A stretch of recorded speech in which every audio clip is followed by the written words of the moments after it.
अभी रिसेंटली में गवर्नमेंट ने एक और प्रोपोजिशन निकाला ट्रेडर्स को बेनिफिट देने के लिए कि अगर आपकी माल की कीमत 25,000 रुपए से ऊपर की है, क्वांटिटी पर यूनिट कॉस्ट अगर आपकी 25,000 से ऊपर की है, तो आप 100% भी क्लेम कर सकते हैं, जो कि बहुत बहुत पॉजिटिव है गवर्नमेंट के perspective for the trader community. विरोजन सर, इसमें कुछ और इसमें सप्लीमेंट करना चाहता हूँ इस बात को कि आपका माल जितना भी आपके स्टॉक में है, उसमें स्टॉक में जो भी वैल्यू एडिड टैक्स उस पर लगा हुआ है, जो पहले सेल टैक्स था वो लगा हुआ है, उसका पूरा क्रेडिट आपको जीएसटी में मिल जाएगा। उसके अलावा जो आपने एक्साइज पे किया है, अगर आपके बिलों पर एक्साइज लग कर आया है तो एक्साइज का भी पूरा क्रेडिट आपको मिल जाएगा और आपको कुछ नुकसान नहीं होगा। लेकिन अगर आपके बिलों पर एक्साइज नहीं लगे, जैसा अतुल जी ने भी समझाया, तो आपको 40% या 60% कुछ कंडीशन जिनमें 60% मिलेगा। जो भी आपका सेल प्राइस है उसका जो सेंट्रल का कंपोनेंट है, सीजीएसटी का जो कंपोनेंट है, उस पर आपको 60% क्रेडिट उसका मिल जाएगा या 40% क्रेडिट मिल जाएगा, जैसा भी एप्लीकेबल होगा। तो आपने अलग से एक्साइज ड्यूटी आपके बिल में अगर नहीं है, नहीं तो पूरा आपको क्रेडिट मिल जाएगा। इसलिए नुकसान होने की कोई संभावना सरकार ने छोड़ी नहीं, कोशिश करके मदद के लिए पूरी, तो आपको दिक्कत नहीं होगी एग्जिस्टिंग स्टॉक करेंसी के साथ आप कारोबारियों को डरे होते। जयपुर से एक हमारे साथ जुड़ चुके हैं एक कॉलर हैं जी, अपना नाम बताइए और सवाल पूछिए। कट गया, आप संपर्क खत्म हो गया उनके साथ अभी फिलहाल। हम लगातार एक फोन नंबर आपको दिखा रहे हैं, इस वक्त आप स्क्रीन पर देख सकते हैं, और तमाम इससे जुड़ी जानकारी, जीएसटी से जुड़े जो भी आपके सवाल हैं, जो भी क्वेरीज हैं, आप सीधा पूछ सकते हैं हमारे साथ। आपका टैक्स से जुड़े हुए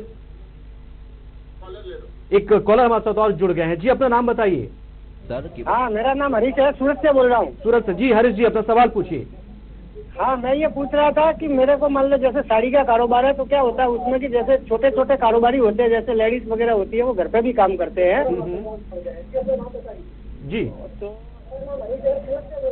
तो उसमें क्या होता है कि जैसे घर पे काम करते हैं तो उसका साड़ियाँ वो ले जाते हैं यहाँ से, तो उनको ई वे बिल कैसे जारी करेंगे? और जो हम तो उसमें क्या होता है कि जैसे उस पर फिर हम जैसे ग्रे खरीदते हैं और मिल से प्रोसेस होके माल आएगा जी, तो हमारा डिस्काउंट कटेगा जी, तो उसको फिर हम ये जीएसटी के सामने कैसे जोड़ेंगे उसको, यूँ जी डिस्काउंट कैसे काटने का उसका, और जो रिटर्न माल आएगा उसका क्या होगा? देखिए, जीएसटी में सब तरीके का इन्होंने प्रावधान किया है। जैसे आपने मान लिया ग्रे माल खरीदा, ग्रे आपने फैब्रिक खरीदा, जिसे कहते हैं ग्रे कपड़ा खरीदा, आपने ग्रे कपड़ा खरीदा, उसके पास एम्ब्रॉयडरी कराते हैं उसके ऊपर, और तरीके तरीके के काम कराते हैं कारीगरों से।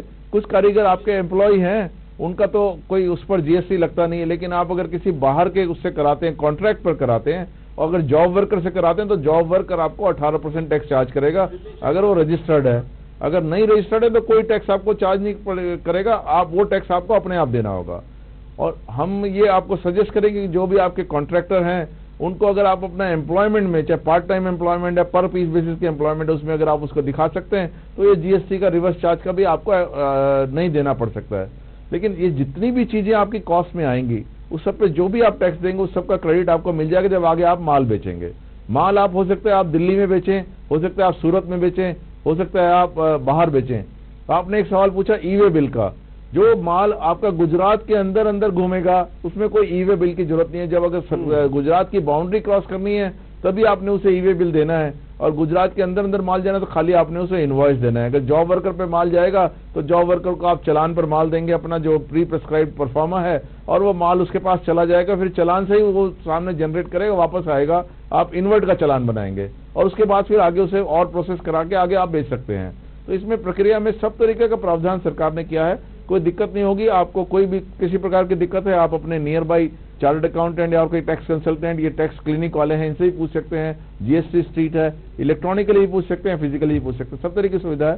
सरकार ने भी ट्विटर का हैंडल दिया, उस ट्विटर से पूछ सकते हैं। बिल्कुल।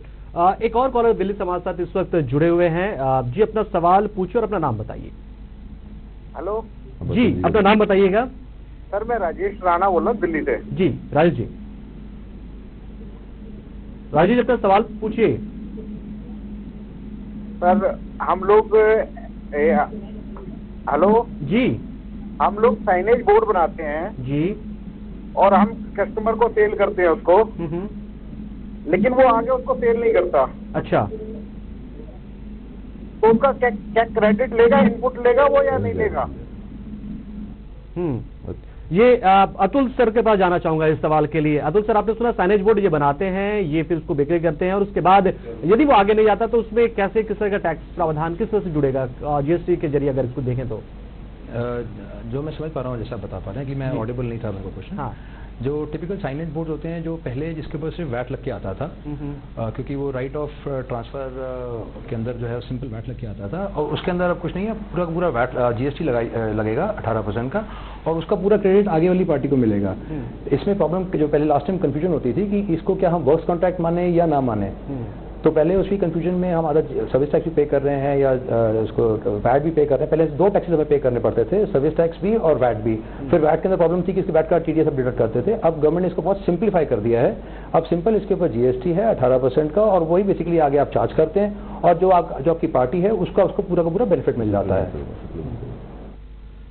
देखिए, मैं साथ में ये बात और कहना चाहूंगा कि अगर आप कोई माल बेच भी नहीं रहे, मान लिया आपने साइन बोर्ड लिया या कोई भी कैपिटल गुड्स ली या आपने कंप्यूटर लिए, उस पर भी आपको जो जीएसटी लगा है उसका क्रेडिट भी आपको मिल जाएगा। जरूरी नहीं कि वो माल आपने बेचना है उसी में मिलेगा, क्योंकि आपकी जो कैपिटल गुड्स हैं, जो भी चीज आप इस्तेमाल करते हैं अपना माल बेचने के लिए, उस सब का जो भी टैक्स लगा है उस पर आपको क्रेडिट मिल जाएगा। तो इस साइन बोर्ड का क्रेडिट आपको अपनी सेल के अगेंस्ट मिल जाएगा, इसमें कोई दिक्कत किसी प्रकार की नहीं है। पहले 2 साल में मिलता था, लेकिन इसमें अब ऐसा प्रावधान किया है कि सेम साल में ही, उसी साल में जब आप परचेज करते हैं, जैसे कैपिटल गुड्स आप परचेज करते हैं उसका क्रेडिट जैसे ही आपने माल बेचना शुरू किया उसमें मिल जाएगा आपको। जी, आप तमाम दर्शकों को ये बताना चाहेंगे, हमने फोन लाइनें खोल दी हैं, फोन नंबर्स लगातार स्क्रॉल कर रहे हैं, लेकिन जब आप सवाल पूछ रहे हो हमारे एक्सपर्ट के साथ तो टीवी सेट का वॉल्यूम जरूर कम करें ताकि आपको बातचीत करने में दिक्कत ना हो, क्योंकि इंटरप्शन ना हो। आप झारखंड से एक कॉलर हमारे साथ जुड़ने की कोशिश करें। झारखंड से एक कॉलर हमारे साथ जुड़े हैं जी, अपना नाम बताइए।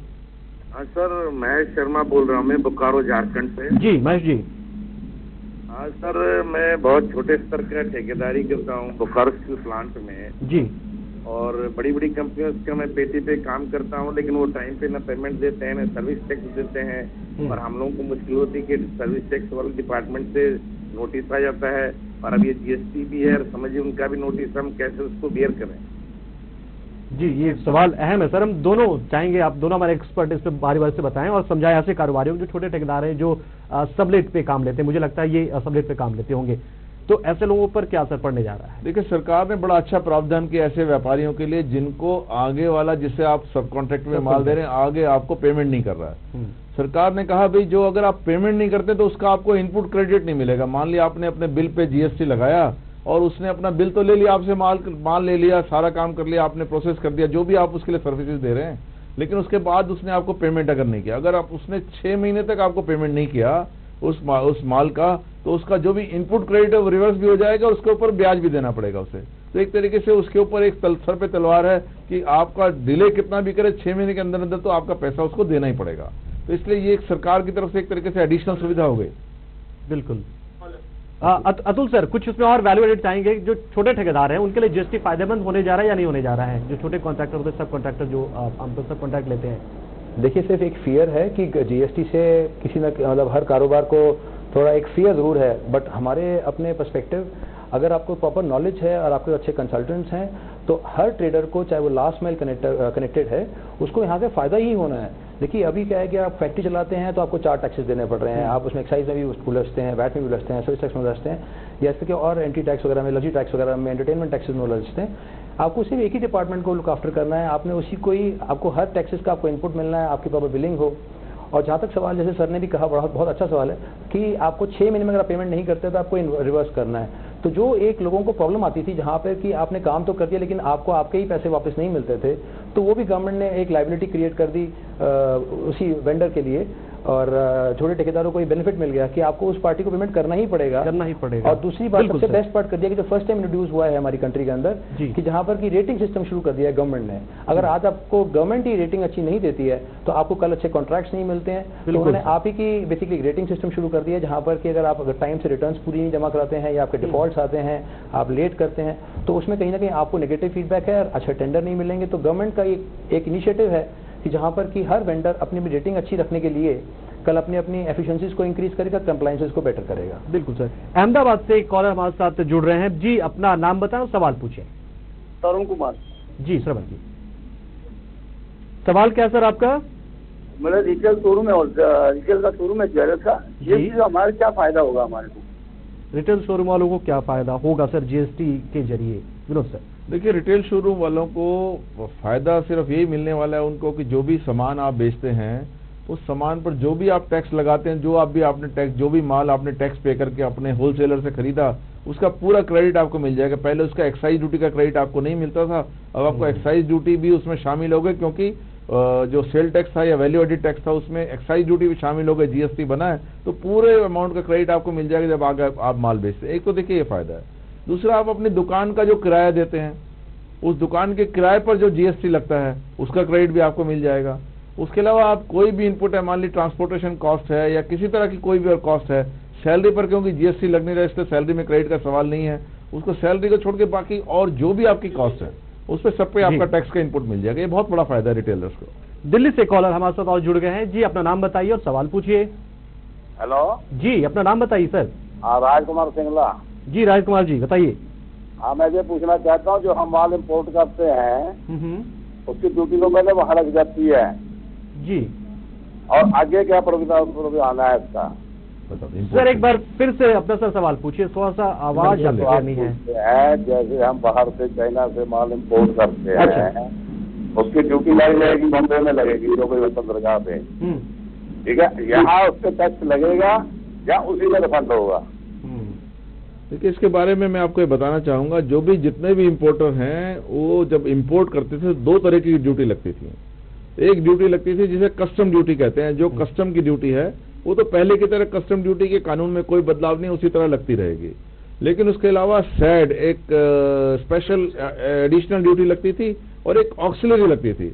ऑक्सिलरी ड्यूटी जो लगती थी वो लगती थी एक्साइज ड्यूटी के बराबर, और सैड 4% का लगता था। ये दोनों हट जाएंगे और इसकी जगह आपको इंपोर्ट के समय ही जीएसटी देना होगा, चाहे 5%, 12% या 18% जो भी जीएसटी का रेट है, उस पर जो भी आपकी इंपोर्ट वैल्यू है उस पर आपको जीएसटी उसी समय इंपोर्ट के समय देना पड़ेगा जब गुड्स आप क्लियर कराएंगे, और उस सारे इनपुट टैक्स का क्रेडिट आपको इमीडिएटली मिल जाएगा और आप उस क्रेडिट को इस्तेमाल कर सकेंगे जो आप माल सेल करते हैं उसके अगेंस्ट। तो इसलिए आपका किसी तरह का कोई नुकसान नहीं होगा। इसमें देखिए एक बहुत बड़ा फायदा सरकार ने करने का प्रयास किया है, वो ये कि काफी लोग इंपोर्ट करने के बाद उसके बाद माल जो है 2 नंबर में बेच देते थे, बुक्स में बेचते ही नहीं थे, और एक के बाद एक अपनी जो एस्टेब्लिशमेंट उसे आप बंद कर देते थे। तो आपने जो चीज 100 रुपए में खरीदी आगे 150 रुपए में बेची तो 150 रुपए पे टैक्स सरकार को मिलता ही नहीं था, वो माल सारा एक तरीके से ब्लैक मनी में कन्वर्ट हो जाता था। तो उसके लिए सरकार ने रोक लगा दी कि भाई आपका सेल टैक्स जब आप जो आप ये जीएसटी दे देंगे इंपोर्ट के टाइम पर, तो आपको उसी समय से ट्रैक करेंगे भी माल आपका कहाँ गया, किसको बेचा, उसका आपको पूरा हिसाब रखना होगा। तो एक तरीके से वो हिसाब जो होगा वो सरकार के लिए भी फायदा है, आपको पूरा क्रेडिट मिल जाएगा, आपको भी फायदा है। जी सर, यहाँ पर एक और कॉलर, एक जम्मू से हमारे साथ कॉलर जुड़ गए हैं जी, अपना नाम बताइए और सवाल पूछिए। सर मैं आकाश गुप्ता बोल रहा हूँ जम्मू से। जी आकाश जी। सर मुझे ये जानना है कि एक्चुअली जो रिटेलर हैं, हम रिटेल का काम करते हैं क्लॉथ शॉप का। जी सर। जी सवाल पूछिए आप। सर मुझे ये बताइए कि ये हमारे रिटेलर के लिए फायदेमंद है या नुकसान है? हमें इस बारे में पूरी नॉलेज नहीं है जीएसटी के बारे में। हम जो ऑलरेडी टैक्स पे करते हैं, हमें ये बताइए कि जीएसटी हमें अलग टैक्स पे करना पड़ेगा या इसी के साथ पे करना पड़ेगा? ये चलेगा अतुल जी के पास। अतुल चावड़ा सर। और आपकी आवाज रिपीट करें क्वेश्चन प्लीज। छोटे रिटेलर्स जो हैं, क्या उनको जीएसटी एक अलग सुने, क्योंकि उन्हें समझ नहीं आ रहा, उन्हें लग रहा है कि जीएसटी अलग से कोई टैक्स लगने जा रहा है। तो छोटे रिटेलर्स के लिए आप ये बता दीजिए कि जीएसटी के जरिए उन्हें क्या फायदा होने जा रहा है, और बहुत सारे टैक्सेस मिलकर एक हो रहे हैं, तो घबराने की बात नहीं, ये वो सुनना चाह रहे हैं शायद। देखिए ऐसा है, जैसे सभी सर विनोद जी ने भी ये चीज़ कही, बार बार हम ये वही रिपीट कर रहे हैं और आपके चैनल के माध्यम से हम इसी चीज़ को बेसिकली आगे से आगे जो हमारा मुहिम है कि जो नॉलेज है वो लास्ट माइल तक, काफ़ी इग्नोरेंस है ट्रेडर्स के माइंड में कि क्या बेनिफिट मिलेगा जो मेरा एग्जिस्टिंग स्टॉक है, क्या मेरे को टैक्सेस की कोई नुकसान है या नहीं है। We all just want to confirm है कि आपको काफ़ी हद तक आपको सारे टैक्सेस का बेनिफिट मिलना है। जैसे सर ने अभी कहा, जो दुकानदार है उसको जो उसका वैट इनपुट पड़ा है वो पूरा एसजीएसटी में कन्वर्ट हो जाएगा। और यहाँ पे गवर्नमेंट ने आपको बेटा कर दिया है कि जो आपका अगर आपने पहले कभी एक्साइजेस पे करे हैं या एक्साइजेबल प्रोडक्ट्स रखे हुए हैं उसके अंदर जो पहले बेनिफिट कभी नहीं मिला है, उसमें भी गवर्नमेंट ने आपको 40% 60% का स्लैब में आपको वो भी बेनिफिट पास ऑन करने की कोशिश करी है। और इसके अलावा जो आपको रेंट आप पे करते थे अपनी दुकानों का, उसका पूरा बेनिफिट मिल रहा है। तो कहने का मतलब यह है कि ट्रेडर को घबराने की जरूरत नहीं है, हाँ थोड़ा उसको नॉलेज लेने की जरूरत है, ताकि वो अपने कंसल्टेंट से, अपने अकाउंटेंट से, और आपके चैनल से हम यही कहना चाहेंगे कि अपने अकाउंटेंट्स को वो चाहे वो देश के किसी भी कोने में हो, अपने अपने अकाउंटेंट्स को वो बेसिकली आगे ट्रेन करें, तो उससे जीएसटी की इम्प्लीमेंटेशन में कोई किसी ट्रेडर को कोई नुकसान नहीं होगा, इसका फायदा ही होगा हर ट्रेडर को। सर, एक सवाल मेरे मन में ये उभरा था कि जिस तरह से हम इस नए रिफॉर्म के जरिए एक नए युग में प्रवेश करने जा रहे हैं, चार्टर्ड अकाउंटेंट होने के तौर पर मुझे लगता है इनकी ड्यूटी काफी बढ़ जाएगी और मुझे लगता है इनकी दुकान चल जाएगी। हो सकता है बहुत अजीब लगा सुनने में, लेकिन लोगों का ये कहना है कि इससे आम लोग को फायदा होगा, पता नहीं वो कब सीखेंगे, लेकिन चार्टर्ड अकाउंटेंट जो हैं उनके अब रोजगार चल पड़ेंगे बहुत अच्छे खासे। ये बहुत ही छोटा सा सवाल है, अजीब लग सकता है। विरोध सर?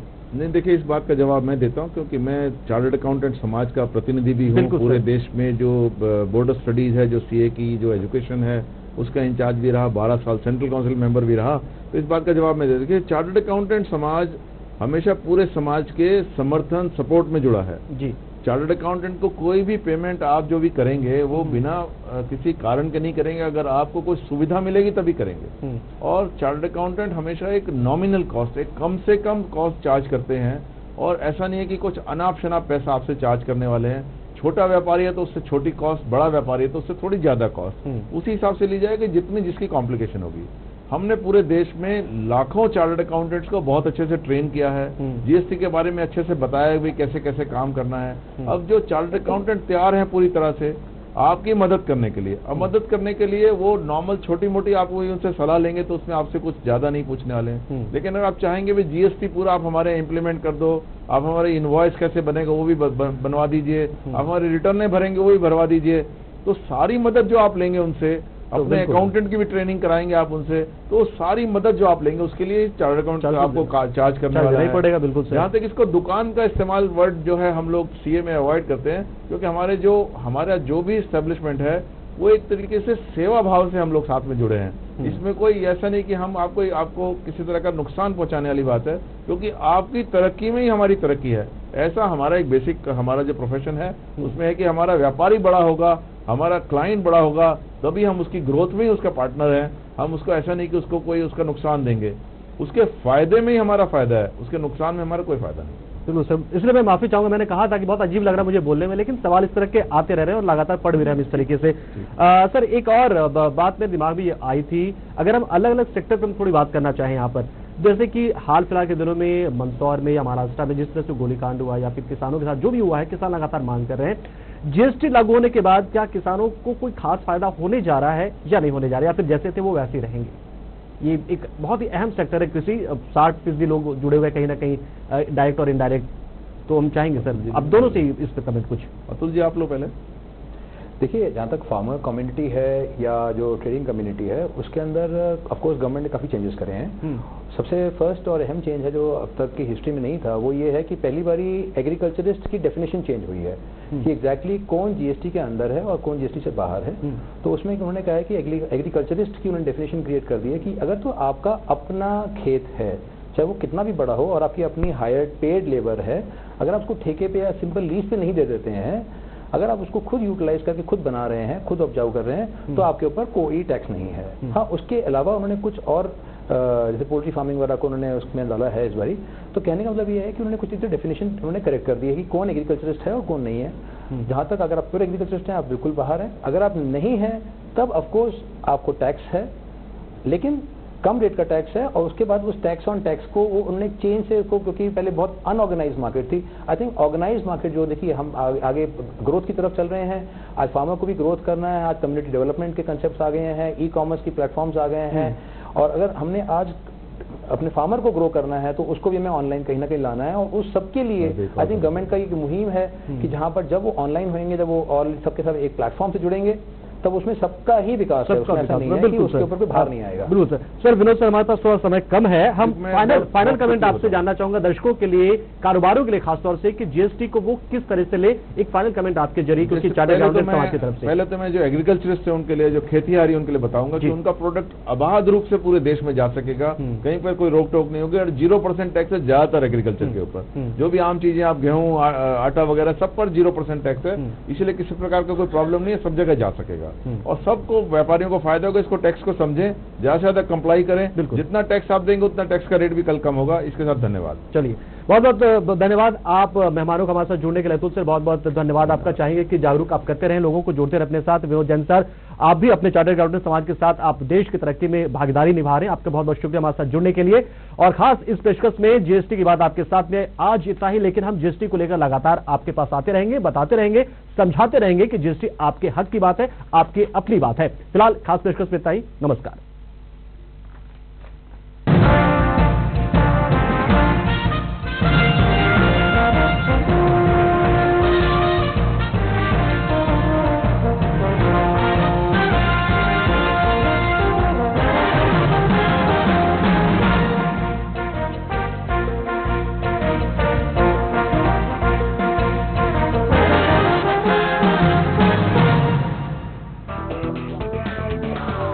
अरे भैया, तुम्हें कब से क्या? लोग ऐसी गंभीर समस्या को हंसी मजाक में उड़ाते हैं। 15 खास जड़ी बूटियों से बना पेट सफा आयुर्वेदिक क्यों आज ही ले आए। पेट सफा पहली रात से ही असर दिखाता है और इसकी आदत भी नहीं पड़ती।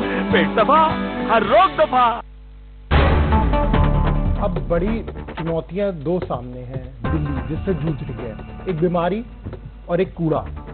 इसको लेकर क्या रोड मैप है अब आपके पास? दिल्ली सरकार एमसीडी के साथ इस आधार पर नहीं सहयोग करेगी कि भाई एमसीडी भी हमारी सरकार का एक हिस्सा है, बेशक उसके पार्षद बीजेपी के हों। अरविंद केजरीवाल ने कहा था कि मैं अनार्किस्ट हूँ। पता नहीं उस समय कोई नींद की गोली खाए थे या क्या किए थे, किस रूप में बोले थे, लेकिन उनका पूरा एक्ट जो है ना वो अनार्किस्ट का है। मैं के भावी मुख्यमंत्री से इस वक्त बात कर रहा हूँ, अगर ये कहा जाए। नहीं, आप वर्तमान प्रदेश अध्यक्ष से बात कर रहे हैं। तू जाने तेरा काम जाने, तू जाने तेरा काम जाने, जाने तेरे शंकर जी और आपके राम जाने।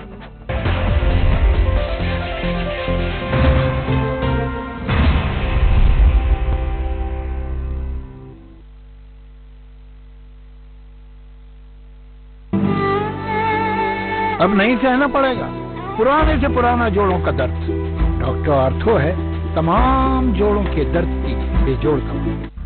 3 साल में खास आपकी सरकार ने किया है। हम पक्षपात नहीं करते, हमारा तो नारा है सबका साथ सबका विकास। फसल बीमा योजना, जिसको आप लोगों ने कहा फसल सफल बीमा योजना रही, तो क्या लगता है कि उस पर क्या और? देखिए, मैं ये कह सकती हूँ कि आपको याद होगा माननीय अटल बिहारी वाजपेयी जी ने किसानों को ही देख करके किसान क्रेडिट कार्ड चालू किया था। इसके पहले किसानों के लिए कोई सुविधा नहीं थी। आखिर आप विवादित बयान क्यों देती हैं? देखिए, मुझे लग रहा है कि देखने का नजरिया है। तो आपको लगता है कि इसी सरकार में देश की जनता राम मंदिर बनता हुआ देखेगी? बाबर कभी आए हैं तो आक्रामक बन के आए, वहाँ जन्मे नहीं है, वहाँ राम जी जन्मे हैं।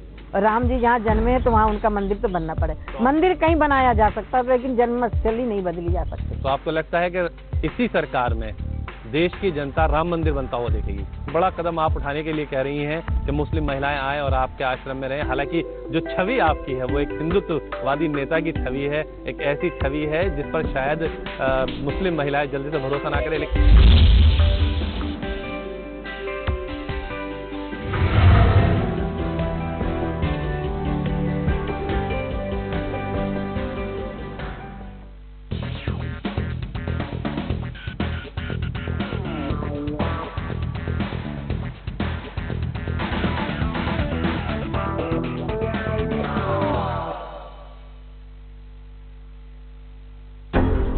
घुटनों का दर्द आजकल एक बड़ी समस्या बनी हुई है। बहुत सारी दवाइयां खाकर भी दर्द से छुटकारा नहीं मिलता। ऐसे ही एक शख्स से हम आपको मिलवाते हैं। जी हां, ये कोई एक्टर नहीं है, ये एक वास्तविक पेशेंट है। मेरा दोनों घुटनों में दर्द होता था और चलने फिरने में बड़ी प्रॉब्लम होती थी। मैं 15-20 दिन खाया सर, बिल्कुल अब मैं बिंदास हूँ। मेरे को एक साल हो गया मेरे ख्याल। कोई दवाई नहीं खा रहे? नहीं, कुछ नहीं। अच्छा, 1 साल में ठीक हो गया, 15-20 दिन दवाई खा रहे? हाँ, जो योगा वगैरह बताया वही किया। तो देखा आपने, इन्होंने सिर्फ 15 से 20 दिन तक दवा खाई और खुद को ठीक किया। बंसल जी के मार्गदर्शन और वैदिक उपचार के लंबे गहन शोध के अनुभव की बदौलत। अगर आप अपने घुटनों के दर्द से परेशान हैं और नी रिप्लेसमेंट के बारे में सोच रहे हैं, तो एक बार रुक जाइए, बंसल जी के पास आइए। अब हम आपको जिस महिला का वीडियो दिखाने जा रहे हैं वो भी बिल्कुल सच है। इन्हें भी जोड़ों के दर्द की समस्या थी। 7-8 साल इलाज करवाने के बाद भी इधर उधर जाने कहां के चक्कर काटने पर भी इन्हें आराम नहीं मिला, किंतु आज आप खुद देख लीजिए। सर जोड़ों में दर्द था मेरे को बहुत ज्यादा, और मेरे को गैस भी बहुत बनती थी, कई सालों से ही था, लेकिन मैंने बहुत इलाज करवाया लेकिन आराम नहीं पड़ा मेरे को। और उसके बाद मैंने टीवी में इनका प्रोग्राम देखा था, वहाँ से मेरे को पता चला कि यहीं पे और हम पालम में ही रहते हैं, पास में ही हैं, तो फिर हमने यहाँ से ट्रीटमेंट लिया, तो उसके बाद मेरे को काफ़ी आराम है। ये लगा लो कि अगर मेरे को, मैं बिल्कुल चारपाई से उठ नहीं पाती थी, लेकिन अब मैं चलती फिरती हूँ और मैंने मेड भी हटा दी और मैं सारा काम खुद करती हूँ। वैदिक उपचार सर बहुत अच्छा है, और मैं कहती हूँ कि जिसको भी कोई दुख तकलीफ है वो वैदिक उपचार का इलाज करे और बहुत बेनिफिट होगा। और अनिल बंसल जी का तो यह दुनिया तरसती है इनसे बात करने के लिए टीवी पर, और हम तो बड़े भाग्यशाली हैं कि हमारे पास में ही रहते हैं और हम साक्षात इनको देख रहे हैं। हमारे लिए तो भगवान ही है जिन्होंने हमें ठीक किया है, क्योंकि मैंने अंग्रेजी इलाज बहुत किया है, 7 साल से मुझे बीमारी दी है और अब मेरे को बहुत आराम है। सुना आपने, ये महिला आपको बता रही थी कि कैसे इसकी 7-8 साल पुरानी जोड़ों की समस्या और गैस की समस्या से वैदिक उपचार द्वारा राहत मिली। जो महिला चारपाई से उठकर चल फिर नहीं पाती थी, आज वो अपने सारे काम खुद कर रही है। तो आप भी आज ही वैदिक उपचार को अपनाइए और अपना जीवन स्वस्थ एवं सेहतमंद बनाइए। अब हम आपको दिखाने जा रहे हैं एक ऐसे शख्स का वीडियो जिसे डॉक्टर ने ऑपरेशन की सलाह दे दी थी, लेकिन उसने आयुर्वेद पर भरोसा किया और वैदिक उपचार को अपनाया। आइए सुनते हैं उसकी कहानी उसी की जुबानी। हमको एक ज्वाइंट में तकलीफ थी, डॉक्टर लोग बोल रहे थे फूले में। हाँ, अच्छा, क्या हो गया था यहाँ पे? बोल रहे थे ब्लड प्रेशर सब बोल घट रहा है, हाँ। तो ऑपरेशन करना पड़ेगा 3 साल पहले। तो अभी तो सर आप हमको दवा से वैदिक उपचार से बहुत आराम है। कब से कर लो आप? ये 3 साल हो गया सर। 3 साल हो गए? 3 साल हो गए। अच्छा, यहाँ से बम्बे से दवाई लेके जाते हैं? हाँ, लेके जाते हैं। तो कितना आराम पड़ा हमको? बस करीब 80% आराम है। अच्छा, ऑपरेशन की अब तो नौबत नहीं? नहीं, आयुर्वेदिक वालों को यही बताया था, बोले ऑपरेशन नहीं करवाने का। अच्छा, अब ऑपरेशन की जरूरत नहीं। खड़े होना जरा, खड़े हो जाते हो आप? हाँ, हो जाता है। देखो पहले खड़े नहीं हो पाते थे, अब देखो चल के दिखा भी दो। 3 साल पहले ये चल भी नहीं पाते थे, मगर अब देखिए कितनी अच्छी तरह से ये चल पा रहे हैं। यानी कितने % आराम लगता है आपको? 80% आराम है। ऑपरेशन तो बची करना से जो पहले सुनपन होता था बिल्कुल खत्म हो गया। ऑपरेशन तो करवाना ही नहीं चाहिए। ये वैदिक उपचार सबसे बढ़िया दवा है इसका। टेंशन एक बना रहता था कि ऑपरेशन करवाना पड़ेगा, पैसा कहाँ से आएगा, ये सब सोचना पड़ता था। तो इससे हमको बहुत राहत हुआ था। कितना खर्चा बताया था डॉक्टर ने? 5 लाख करीब। 5 लाख रुपए बताया था? अरे वाह। 5 लाख रुपए के खर्च को इन्होंने बचा लिया। कूल्हे की हड्डी में दर्द की वजह से जो इंसान चल नहीं पा रहा था, वो इस तरह चल रहा था कि कभी कुछ हुआ ही ना हो, और ये संभव हो पाया है वैदिक उपचार की वजह से। ये कोई चमत्कार नहीं हुआ है, बल्कि आयुर्वेद के सिद्धांतों पर काम कर रहे वैदिक उपचार के अनुभवी चिकित्सकों द्वारा नाड़ी परीक्षण करके वात, पित्त और कफ को संतुलित एवं नियंत्रित किया गया है। इसी कारण इतने सारे लोगों की तरह तरह की बीमारियों में उन्हें लाभ मिला है और बहुत ही असरदार परिणाम सामने आए हैं। यदि आप भी किसी पुरानी गंभीर बीमारी से परेशान हैं, सालों साल से इधर उधर धक्के खा रहे हैं, तो वैदिक उपचार के पास आइए। इसके चिकित्सकों से नाड़ी परीक्षण करवाकर इसका लाभ उठाइए। हम किसी भी प्रकार के रोग को ठीक करने का दावा नहीं करते, किंतु इन सभी रोगियों ने अपनी बीमारी में वैदिक उपचार से स्वास्थ्य लाभ प्राप्त किया है। बीमारी किसी भी प्रकार की क्यों ना हो, आयुर्वेद के अनुसार उस बीमारी के होने और बढ़ने का मुख्य कारण होता है वात, पित्त, कफ का असामान्य होना। इसलिए आप भी वैदिक उपचार संस्था के अनुभवी चिकित्सकों से वात, पित्त, कफ की जांच करवाएं और उनकी देखरेख में इस पर नियंत्रण पाकर स्वास्थ्य लाभ पाएं। अब हम आपको दिखाने जा रहे हैं एक जवान लड़के की कष्ट कथा, उसी के मुंह से, जिसने अपने हिप्स जॉइंट की समस्या से निजात पाया वैदिक उपचार को अपनाने के बाद। मेरे को जॉइंट्स में प्रॉब्लम थी, कार्टिलेजिस खत्म हो गई थी हिप जॉइंट्स की, तो डॉक्टर ने मेरे को ऑपरेशन करने का बोला था, हिप रिप्लेसमेंट बोला था मुझे करने। हिप रिप्लेसमेंट मतलब कूल्हे का ऑपरेशन? हाँ जी, दोनों कूल्हे का ऑपरेशन। अच्छा, क्या बोल खत्म हो, क्या हो? कार्टिलेजिस खत्म हो गया था, बोलते ग्रीसिंग खत्म हो गई है, सूख गई अंदर की। अच्छा, ये चल का दिखाना बेटे, अभी क्या पोजीशन है तुम? देखिए, अब ये चल पा रहे हैं। जिस इंसान की जिंदगी लाचार थी, आज वो आत्मविश्वास के साथ चल रहा है। अब हमारे से इलाज कराते कितने दिन हो गए जी इनको?